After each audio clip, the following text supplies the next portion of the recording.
Hello, Year 6, welcome to Tuesday's story time. We are continuing with Sky Circus, and today we are on chapter 13. We are roughly, I would say, maybe 10, 15 pages away from the middle. So by the end of this, probably about halfway through our book.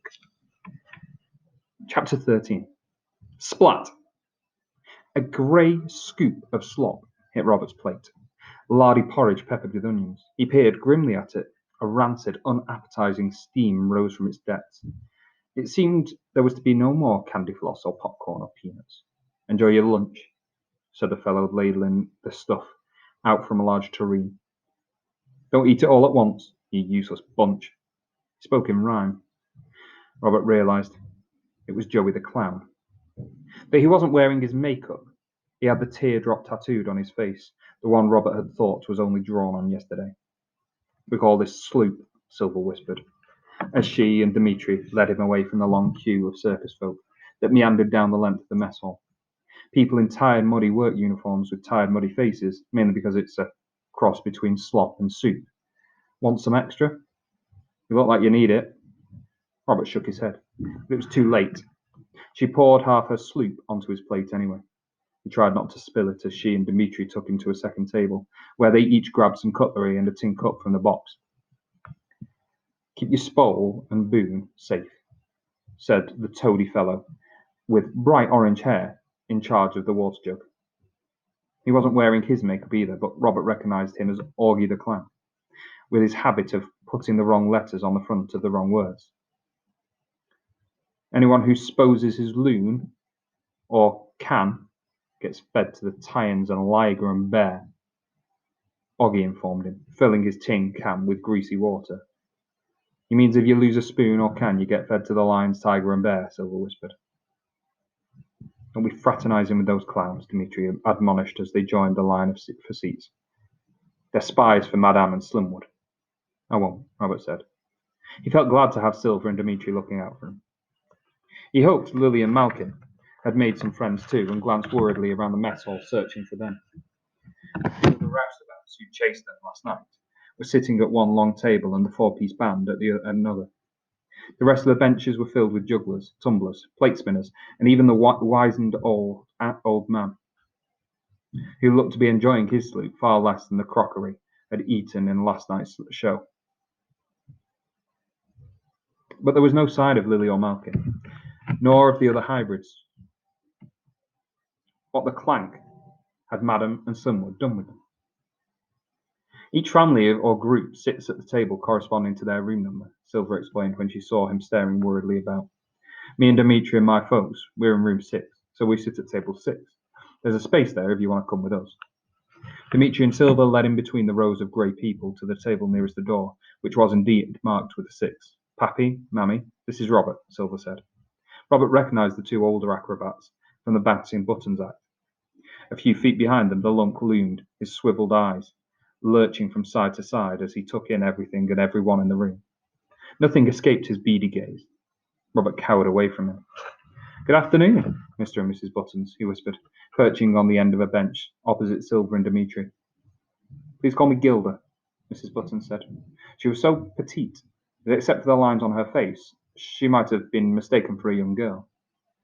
"And Bruno," Mr. Buttons added, shaking Robert's hand.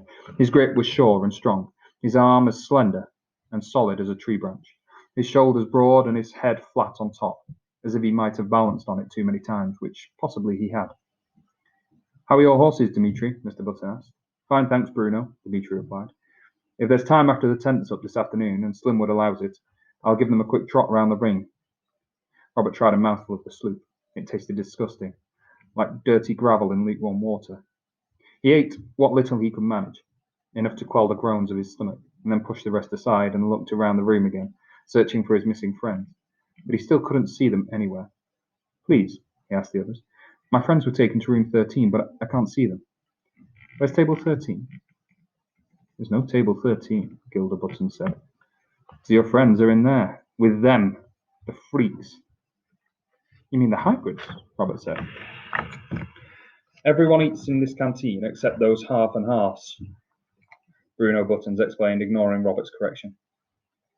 "You've seen them in the show. They're different. The skills they have are built into them, not learned like with us. Yeah, Silver nodded. They could get away easily with their freakish abilities. That's why Madame and Slimwood keep them under lock and key at all times. It was disturbing the way the Buttons spoke about the hybrids, almost as if they'd been brainwashed by Slimwood into thinking they weren't really human.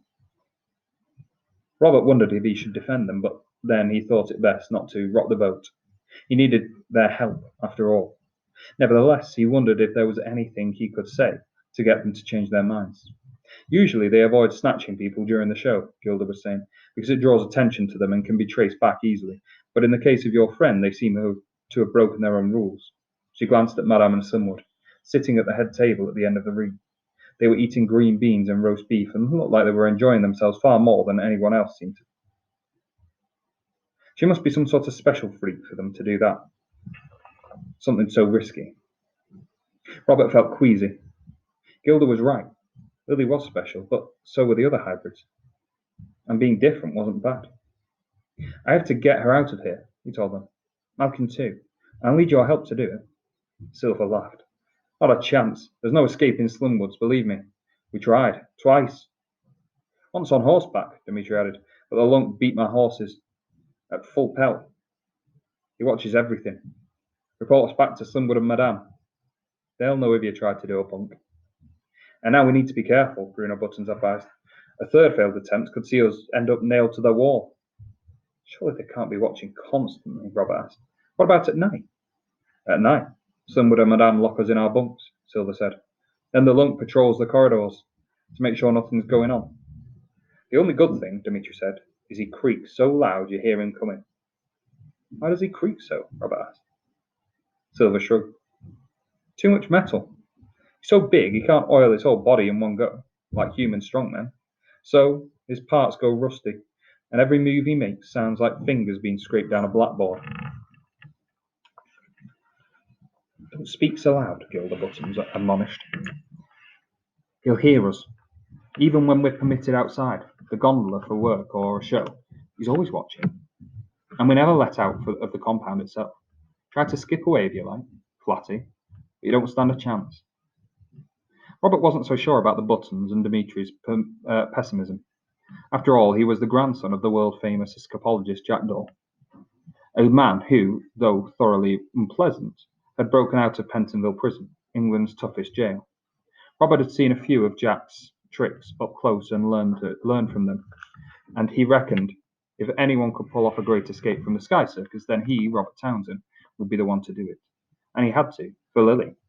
What if everyone worked together? He suggested circus folk and the hybrids. Couldn't you escape then? Surely with their talents. Bruno Buttons shook his head. We don't talk with them. They don't talk with us. Why not? Well, for one thing, Madame and Slimwood don't allow it, and for another, how can I put this? He leaned in closer until Robert could see every hair in his neatly trimmed moustache. They're odd.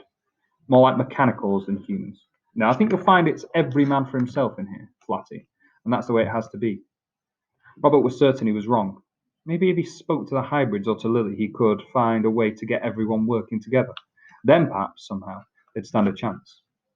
It felt like the beginnings of a plan, but he needed to give it more thought and concentrate on making it happen. And if that didn't work, he hoped John would be here soon to rescue them. His stomach rumbled, but he quelled it with thoughts of Lily. Hopefully she was getting something to eat in room 13. That was more appetizing than his sleep. Right. Well, because of the length of chapter 13, I'm going to split it again into 2 parts. So you'll have to join me for part 2 tomorrow.